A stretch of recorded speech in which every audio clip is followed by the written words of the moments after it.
ഉപതെരഞ്ഞെടുപ്പ് നടക്കാൻ പോകുന്ന നിലമ്പൂർ നിയമസഭാ മണ്ഡലത്തിൽ മണ്ഡലം പിടിക്കുമെന്ന് പറഞ്ഞ് നടക്കുന്ന മുന്നണിക്ക് ഒരു പഞ്ചായത്ത് നഷ്ടപ്പെട്ടിരിക്കുകയാണ്. CPMന്റെ ഭരണം നഷ്ടപ്പെട്ടതോടുകൂടി അവർക്ക് വരാൻ പോകുന്നത് വലിയ തിരിച്ചടി എന്നുള്ളതിൻ്റെ സൂചനയാണ് ലഭിച്ചിരിക്കുന്നത്. കോൺഗ്രസ് അത് പിടിച്ചെടുക്കുകയും ചെയ്തിരിക്കുന്നു. ഇതോടെ നിലമ്പൂരിൽ ആദ്യ ജയം നേടിയിരിക്കുകയാണ് UDF. നിലമ്പൂരിലെ ഏറ്റവും ശക്തമായ മത്സരം നടക്കാറുള്ള ചുങ്കത്തറ ഗ്രാമപഞ്ചായത്തിലെ ഭരണം UDFന് ലഭിച്ചതോടെ തെരഞ്ഞെടുപ്പിനൊരുങ്ങുന്ന CPMന് ഏറ്റവും വലിയ തിരിച്ചടി എന്ന് തന്നെ പറയേണ്ടി വരും. കോൺഗ്രസിലെ വത്സമ്മ സെബാസ്റ്റ്യനെ പ്രസിഡന്റായി തെരഞ്ഞെടുത്തിരിക്കുകയാണ്. 9-നെതിരെ 10 വോട്ടുകൾക്കാണ് വത്സമ്മ സെബാസ്റ്റ്യന്റെ വിജയം. CPM സ്വതന്ത്രയായിരുന്ന നുസൈബ സുധീർ പഞ്ചായത്ത് അംഗത്വവും വൈസ് പ്രസിഡന്റ് സ്ഥാനവും രാജിവെച്ചിരിക്കുന്നു. അവിശ്വാസ പ്രമേയത്തിന് നുസൈബ UDFനെ അനുകൂലിച്ച് വോട്ട് ചെയ്തിരുന്നു. PV അൻവറിന്റെ ഇടപെടലിനെ തുടർന്നായിരുന്നു നുസൈബ സ്ഥാനം രാജിവെച്ച് UDFന് വഴിയൊരുക്കിയത്. PV അൻവറിന് ചലനമുണ്ടാക്കാൻ നിലമ്പൂരിൽ കഴിയും എന്നുള്ളതിൻ്റെ വ്യക്തമായ സൂചനയാണ് ആദ്യം തന്നെ ലഭിച്ചിരിക്കുന്നത്.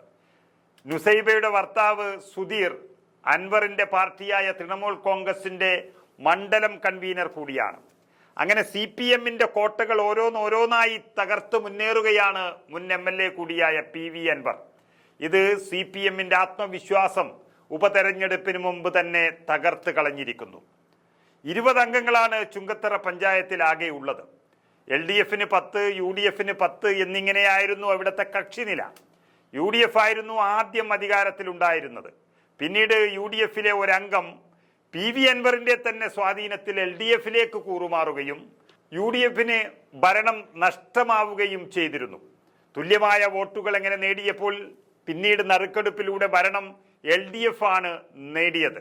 പക്ഷേ PV അൻവറുമായി തെറ്റിപ്പിരിഞ്ഞതോടെ ഇപ്പോൾ CPM അനുഭവിച്ചു തുടങ്ങിയിരിക്കുന്നു. യഥാർത്ഥത്തിൽ ഉപതെരഞ്ഞെടുപ്പിൽ തിരിച്ചടി ഉറപ്പാണെങ്കിലും കുറച്ചൊക്കെ നാണം കെടാതെ പിടിച്ചു നിൽക്കാമെന്ന് കരുതിയപ്പോഴാണ് ഒരു ഇടിത്തീ പോലെ പഞ്ചായത്ത് ഭരണം തന്നെ CPMന് നഷ്ടപ്പെടുന്നത്.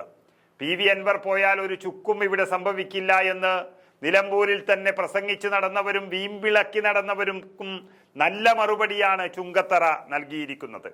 PV അൻവർ പോയാൽ നിയമസഭാ മണ്ഡലം മാത്രമല്ല ഒരു പഞ്ചായത്ത് പോലും പിടിച്ചു നിർത്താൻ കഴിയില്ല എന്നുള്ളതാണ് ഇന്നത്തെ CPMന്റെ നിലമ്പൂരിലെ അവസ്ഥ എന്ന് തന്നെ ഇതിനെ കാണേണ്ടി വരും.